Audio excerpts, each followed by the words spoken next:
Olá, tudo bem com vocês? Então, agora a gente já sabe o que é uma subconsulta, a gente já sabe os três tipos de predicados usados para conectar consultas externas a consultas internas, a gente já sabe sobre processamento não relacionado e relacionado, então, finalmente vamos estudar quando que nós usamos subconsultas. Então, quando usar? Os usos podem ser agrupados em quatro grandes categorias. O primeiro deles é uma alternativa à junção, a ser usada com um pouquinho de moderação. Esse uso é recomendado principalmente quando aquilo que a gente quer projetar está numa única tabela ou em partes de tabelas, mas a gente precisou fazer uma junção com um caminho bem comprido, porque a gente precisava fazer algumas restrições sobre esses registros baseado em condições que estavam em outras tabelas. O segundo uso é uma alternativa às operações de intersecção e de diferença. O SQL oferece as operações intersect e minus, chamado às vezes de except, mas às vezes a gente consegue evitar algumas junções se a gente usar os operadores de subconsulta para fazer essas intersecções e diferenças. O terceiro uso são em operações de remoção e atualização de tabelas, quando o critério de seleção para a gente atualizar, o critério de seleção para a gente remover, é relativo a atributos que não estão na tabela sendo removida ou atualizada, estão em outras tabelas. Aí é mais ou menos como se a gente tivesse esse recurso para fazer o join, tá? Então, remoção só pode ter uma tabela e a gente usa as subconsultas para conseguir simular um join. E, finalmente, uma categoria muito ampla, né, para expressar uma condição que, na verdade, é uma função de várias tuplas que têm que ser examinadas para dar uma resposta. Vamos considerar, então, o nosso esquema de sempre, os nossos empregados, os nossos projetos e as alocações dos empregados em projetos. Olhando, então, o primeiro uso, a alternativa à junção. É sempre possível ter o mesmo efeito de um join usando subconsultas. Vamos supor que eu queira os empregados que ingressaram depois de 2010 e que atuam na função dev. Então, relembrando, né, o ingresso de um funcionário está na tabela empregados e a função dev está na alocação desse funcionário em algum tipo de projeto. Então, a gente junta os empregados com as alocações e na cláusula where a gente seleciona o ingresso maior do que 2.000 e a função dev. Note especificamente que eu quero somente o nome desse meu empregado aqui, tá? Então, eu tenho esse atributo de empregados e eu estou juntando ele com as alocações porque esse critério aqui é que ele atue como deve e isso está em outra tabela. É possível fazer uma formulação equivalente na forma de subconsultas e aqui eu estou com a formulação não relacionada. Eu vou na minha subconsulta selecionar todos os empregados que atuam como deve e na consulta externa eu vou selecionar todos os meus empregados com ingresso maior do que 2.000 e cujo código do empregado pertence a essa lista de empregados que são dev. A formulação relacionada, usando existe, embora ela pareça ser um pouco mais complicada, na maioria dos SGBDs, devido ao conceito de semi-join, ela é mais eficiente. Mas a ideia é mais ou menos a mesma, tá? Então, aqui na minha subconsulta, eu vou selecionar todos os empregados que tem dev e eu vou ficar passando, por causa do exist, eu preciso ficar passando o meu parâmetro. Eu vou passar o parâmetro desse código e perguntar se tem uma alocação desse funcionário com a função dev. Então, na maioria dos casos, essa formulação ela é mais eficiente que a formulação usando INA. O segundo caso são as operações que são de atualização. Os comandos update e os comandos delete atuam sobre uma única tabela, tabela sendo atualizada ou a tabela da qual eu quero remover registros.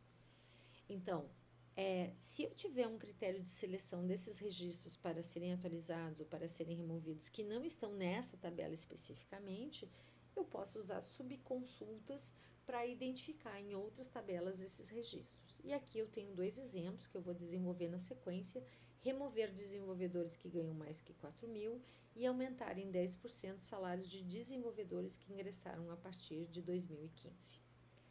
Relembrando, então, a sintaxe dos comandos de remoção e de atualização é update uma única tabela e delete uma única tabela. Aqui eu tenho um comando set que faz alguma atualização em atributos dessa tabela, e aí eu posso selecionar quais são os atributos, quais são os registros que eu vou eventualmente modificar, ou os registros que eu vou eventualmente remover dessa tabela através de uma condição where. Vamos pegar o meu primeiro exemplo. Eu quero remover os empregados que ganham mais que 4.000. Os empregados que ganham 4.000 estão colocados aqui, ó. O meu salário está colocado aqui. Todo mundo que ganha mais que 4.000 eu quero que sejam removidos. A condição salário maior do que 4.000, ela pode ser estabelecida em função da tabela que eu estou usando para fazer a remoção. Então, tá tudo certo. Agora, eu quero remover empregados que ganham mais de 4.000 e que são desenvolvedores. Os desenvolvedores é uma função que está na tabela de alocações. Então, eu quero remover dessa tabela, mas o critério que eu uso para saber se eu removo ou não, além de ganhar um determinado salário, é se eles atuam na função de dev. Aqui está a minha consulta. Eu quero remover os empregados desenvolvedores que ganham mais que 4.000. Na minha consulta interna, ou seja, na minha subconsulta, eu identifico o código dos empregados que atuam na função dev. E na minha consulta externa, eu removo todos os empregados que têm as propriedades que me interessam. O salário ser mais de 4.000, isso aqui está dentro de empregados, então pode ficar na consulta externa. E o código pertencer ao conjunto de alocações de dev que eu acabei de calcular com a minha subconsulta. Então, basicamente, o que eu vou fazer vai ser, a partir disso aqui, gerar uma lista de códigos de empregado e vou deletar, então, os da tabela empregados, aqueles que têm um salário maior do que 4.000 e cujo valor de CODIE está entre os valores da minha subconsulta. Eu consigo chegar exatamente no mesmo resultado por uma formulação usando o predicado exist, que em boa parte dos SGBDs é mais eficiente. Então, aqui eu vou procurar todas as alocações que são dev, vou usar o predicado exist e vou amarrar empregados.codie é igual a a.codie. Vou passar esse parâmetro aqui. Essa aqui é um exemplo de uma operação de atualização. Então, na minha operação de atualização, eu vou aumentar em 10% os salários dos funcionários que ingressaram a partir de 2015. Veja que o ingresso de um funcionário está colocado aqui e o atributo que eu quero fazer uma atualização, que é o salário, também está na tabela empregados. Então, está tudo certo. Update empregados, modifico o atributo salário e o meu critério também está tudo nessa tabela. Comparativamente agora, eu quero aumentar 10% os salários dos desenvolvedores que ingressaram a partir de 2015. Então, o esquema é a mesma coisa. Na subconsulta, eu vou procurar todo mundo que atua como dev e na consulta externa, eu vou fazer as atualizações desde que o ingresso, que está em empregado, seja maior do que 2015 e o CODIE pertença a essa lista que eu acabei de calcular. A mesma formulação agora usando o predicado exists. Então, lembrando sempre que eu tenho que fazer essas amarrações, tá? Eu uso o exist e eu tenho que passar o meu parâmetro aqui da minha tabela empregados. As operações de intersecção de diferença, como eu mencionei, a gente tem operações próprias, mas algumas vezes dá para a gente evitar algumas junções. A gente já falou bastante sobre a intersecção e a diferença, né? Quando a gente falou em álgebra relacional. Então, vamos pegar dois exemplos, o código dos empregados que atuam como tester e como dev. Então, lá em alocações, eu tenho que achar uma tupla que tem a função tester, uma tupla que tem a função dev do mesmo empregado. E aí eu faço a intersecção entre os dois conjuntos. Da mesma forma, todos os empregados que atuam como tester e não atuam como dev, isso quer dizer que eu tenho que achar pelo menos uma tupla como tester e garantir que não exista nenhuma como dev, portanto, eu faço a diferença.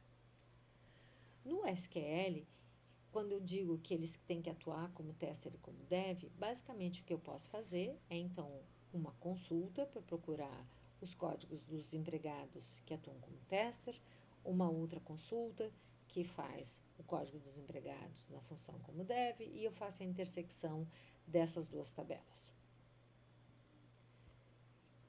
E eu posso chegar exatamente nesse mesmo resultado, e aqui eu não estou usando nenhuma tabela adicional, se eu usar o pertence. Então, as consultas aqui são iguais, né? Eu vou procurar as alocações onde tem dev, eu vou procurar as alocações onde tem tester. O que modifica é a ideia sempre que eu vou procurar que o CODE pertence também a esse conjunto aqui. Usando uma formulação equivalente, mas com exists, né? Então, eu vou procurar aqui um cara que tenha tester e que exista dessa mesma tupla uma alocação aqui onde ele atua como dev. Em relação à diferença, né? Eu tenho aqui a mesma formulação, só que eu tenho minus, lembrando que no Postgres é except.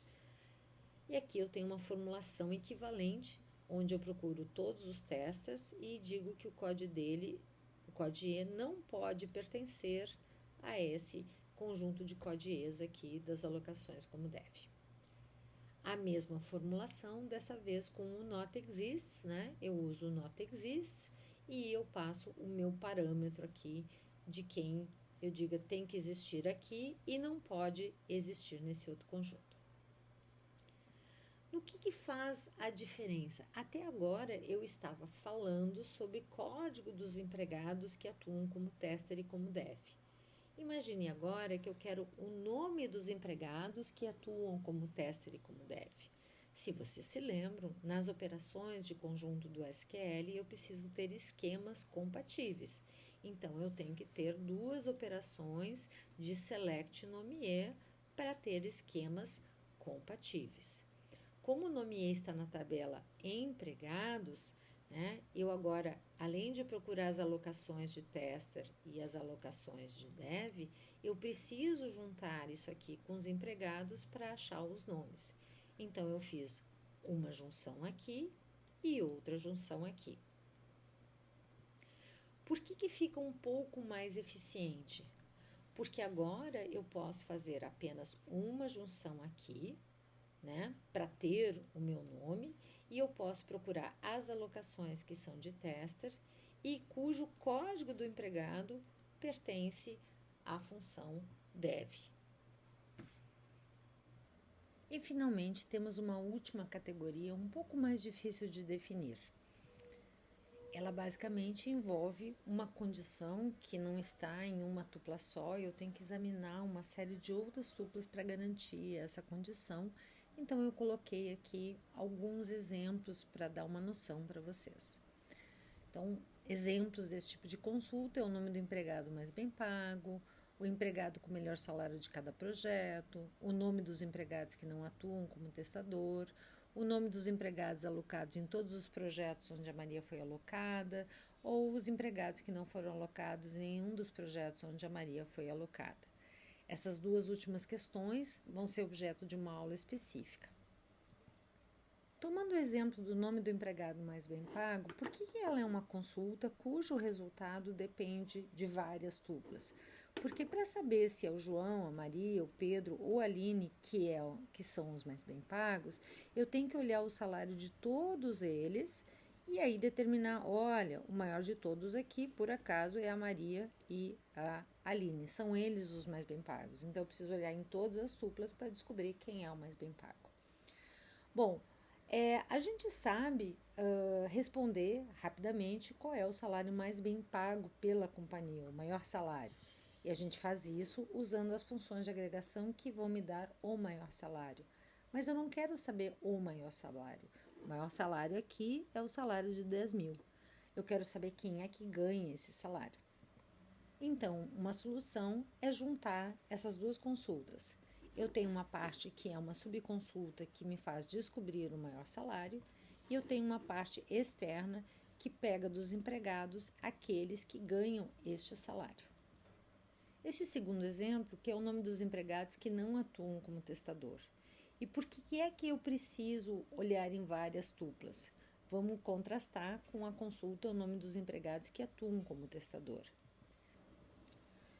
Em comparação, quando eu quero o nome dos empregados que atuam como testador, se pelo menos uma vez eu juntar com uma locação onde ele atua como testador, ele vai para o resultado. É nesse sentido que eu digo que a solução está numa tupla. Eu pego um empregado, vamos pegar aqui o E2. Num projeto ele atua como dev e no outro como tester. Então, esse aqui vai cortar, esse aqui vai cortar, esse aqui vai cortar, e nós vamos ver que o E2 atua como tester. Já se eu quero um empregado que não atua como testador e eu olhar essas duas aqui, eu tenho que olhar as duas tuplas dele. E eu vejo que num projeto é como dev e uma como tester. Então são várias tuplas porque eu preciso olhar todas as tuplas de um dado empregado e garantir que em nenhuma delas acontece um tester. Então nesse nosso exemplo nós usamos uma subconsulta para procurar todos os funcionários que atuam como tester e o resultado dessa consulta vai para selecionar aqueles cujo o CODIE não pertence a esse conjunto de testers. Aqui está a mesma formulação da consulta anterior, apenas num processamento não relacionado.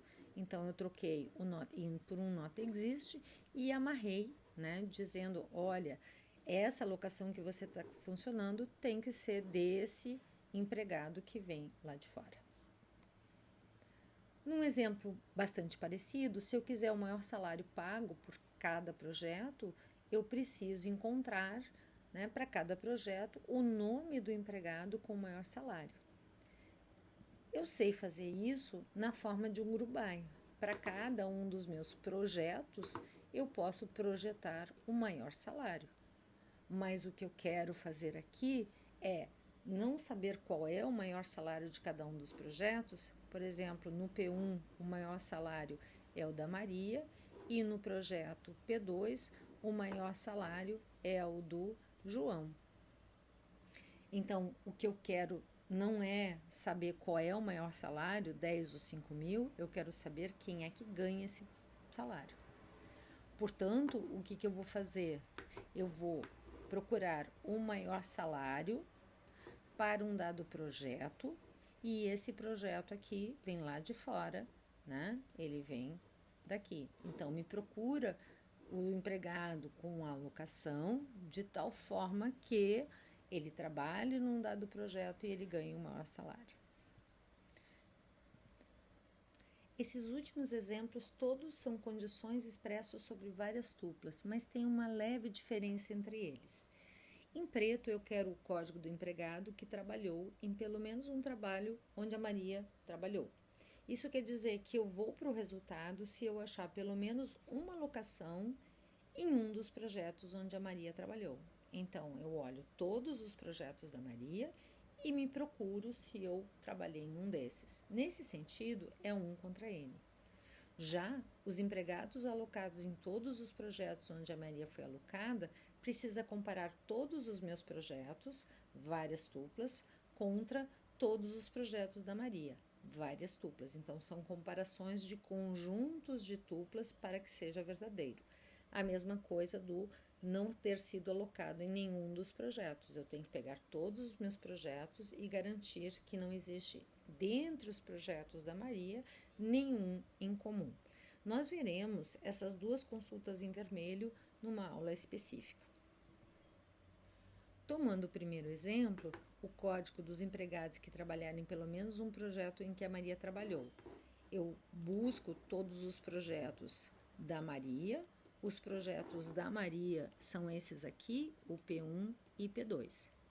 E agora, o que eu vou fazer na minha consulta externa é dizer assim, E1, por acaso tu trabalhaste em algum dos projetos da Maria? O E1 trabalhou no P1, então tu vai para o resultado. E2, tu por acaso trabalhaste em algum dos projetos da Maria? Eu trabalhei num projeto comum, por acaso é a Maria, dá para melhorar essa consulta para tirar a Maria do resultado, mas não vem ao caso. O E3, ele não trabalhou em lugar nenhum, então eu procuro aqui E3, tu trabalhou em algum projeto da Maria? Eu nem trabalhei. E finalmente E4, por acaso trabalhaste em algum dos projetos da Maria? O E4 também não trabalhou em nenhum desses projetos, então ele também não vai para esse resultado. Então vejam que eu estou sempre comparando um registro contra os vários registros da Maria. Qualquer um desses aqui está bom. Qual é a diferença e por que a gente precisa de uma estrutura especial de subconsulta que a gente vai ver depois? Nós vamos ver isso com mais detalhe, mas só dando um sneak preview aqui. Para eu dizer que eu trabalhei em todos os projetos onde a Maria foi alocada, eu primeiro tenho que procurar todos os projetos da Maria, esses dois aqui. Depois, eu vou aqui, procuro esse funcionário aqui e eu tenho que ver todos os projetos dele. Olha, esse aqui e esse aqui. Então, agora eu vou comparar esses dois conjuntos verdes aqui contra os projetos da Maria. E aí sim eu posso dizer que ele trabalhou em todos. Então, nesse sentido, são comparações de conjuntos de tuplas. Então, antes da gente abordar esse tipo de estrutura, todos, nenhum que algum referencial, vamos fazer alguns exercícios e mais tarde a gente vê esse tipo específico de consulta. Ele parece complexo, mas no momento que a gente entende a lógica, fica muito fácil de formular. Então tá, até lá, bons exercícios para vocês.